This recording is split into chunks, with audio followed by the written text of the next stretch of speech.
അസ്സലാമു അലൈക്കും. എന്തുകൊണ്ടാണ് മുട്ടുകുത്തി അയഞ്ഞിട്ടാണെങ്കിലും ഐസ് മല കയറിയിട്ടാണെങ്കിലും ഇനി എത്ര റിസ്ക് എടുത്തിട്ടാണെങ്കിലും നമ്മൾ മഹദിമാമ് വന്നു കഴിഞ്ഞാൽ മഹദിമാമിനെ നമ്മൾ ബൈഅത്ത് ചെയ്യണമെന്ന് റസൂലുള്ളാഹി നമുക്ക് നിർദ്ദേശം നൽകിയതിന്റെ ഏറ്റവും പ്രധാനപ്പെട്ട കാര്യം നമുക്ക് വിശുദ്ധ ഖുർആനിൽ കൂടെ തന്നെ മനസ്സിലാക്കാൻ പറ്റും. അധ്യായം 22 സൂറ ഹജ്ജില് 51 മുതലേ പറയാം. നമ്മെ തോൽപ്പിച്ചു കളയാമെന്ന ഭാവത്തിൽ നമ്മുടെ ദൃഷ്ടാന്തങ്ങളെ വളച്ചൊടിക്കാൻ ശ്രമിക്കുന്നവരാരോ അവരെത്ര നരകാവകാശികൾ.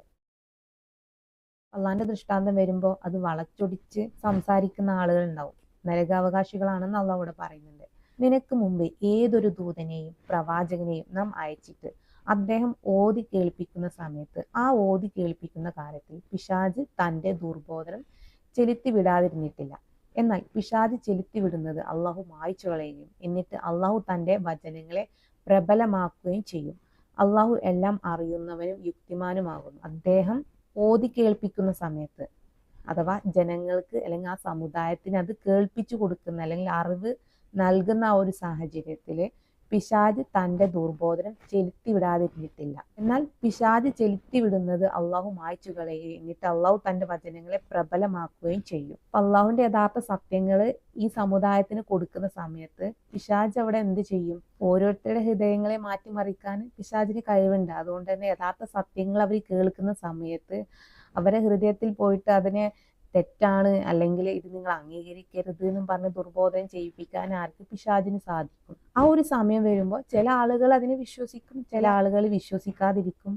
അത്തരം സാഹചര്യങ്ങളൊക്കെ അവിടെ വരും. അള്ളാഹു അത് മായ്ച്ചു കളയും എന്നിട്ട് അള്ളാഹു തന്റെ വചനങ്ങളെ പ്രബലമാക്കുകയും ചെയ്യുന്നു. അപ്പൊ പിശാചിന് എത്ര തലകുത്തി മറിഞ്ഞു കഴിഞ്ഞാലും അള്ളാഹുവിന്റെ വാക്കുകള് വചനങ്ങൾ അള്ളാഹു അത് പ്രബലമാക്കുക തന്നെ ചെയ്യും. ആ പിശാചി കുത്തിച്ചെലുത്തുന്ന കാര്യത്തെ ഹൃദയങ്ങളിൽ രോഗമുള്ളവർക്കും ഹൃദയങ്ങൾ കടുത്തുപോയവർക്കും ഒരു പരീക്ഷണമാക്കി തീർക്കുവാൻ വേണ്ടി അത്രേ അത്.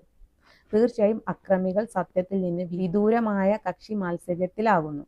അപ്പൊ ഇവിടെ പിശാച് കുത്തിച്ചെലുത്തുന്ന കാര്യത്തെ ആ ഒരു സമയത്ത് ഹൃദയങ്ങളിൽ രോഗമുള്ളവർക്കും ഹൃദയങ്ങൾ കടുത്തുപോയവർക്കും ഒരു പരീക്ഷണമാക്കി തീർക്കുവാൻ വേണ്ടിയാണ്. ഹൃദയം കടുത്ത ആളുകളാവട്ടെ, ഹൃദയത്തിൽ രോഗമുള്ളവരാവട്ടെ, അവർക്ക് യഥാർത്ഥ സത്യങ്ങൾ കേൾക്കുന്ന സമയത്ത് അവർക്കത് അംഗീകരിക്കാൻ കഴിയൂല.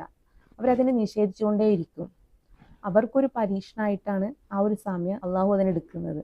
അതൊരു പരീക്ഷണമാണ് അവർക്ക്. യഥാർത്ഥ സത്യം കൊടുത്തിട്ട് അതിനെ അംഗീകരിക്കാൻ പറ്റുന്നുണ്ടോ ഇല്ലേ എന്നുള്ള ഒരു പരീക്ഷണം. ഇതിൽ 54 പറയുന്നത്, വിജ്ഞാനം നൽകപ്പെട്ടിട്ടുള്ളവർക്കാകട്ടെ ഇത് നിന്റെ രക്ഷിതാവിൽ നിന്നുള്ള സത്യം തന്നെയാണെന്ന് മനസ്സിലാക്കിയിട്ട് ഇതിൽ വിശ്വസിക്കുവാനും അങ്ങനെ അവരുടെ ഹൃദയങ്ങൾ ഇതിന് കീഴ്പ്പെടുവാനുമാണ് അത് ഇടയാവുക.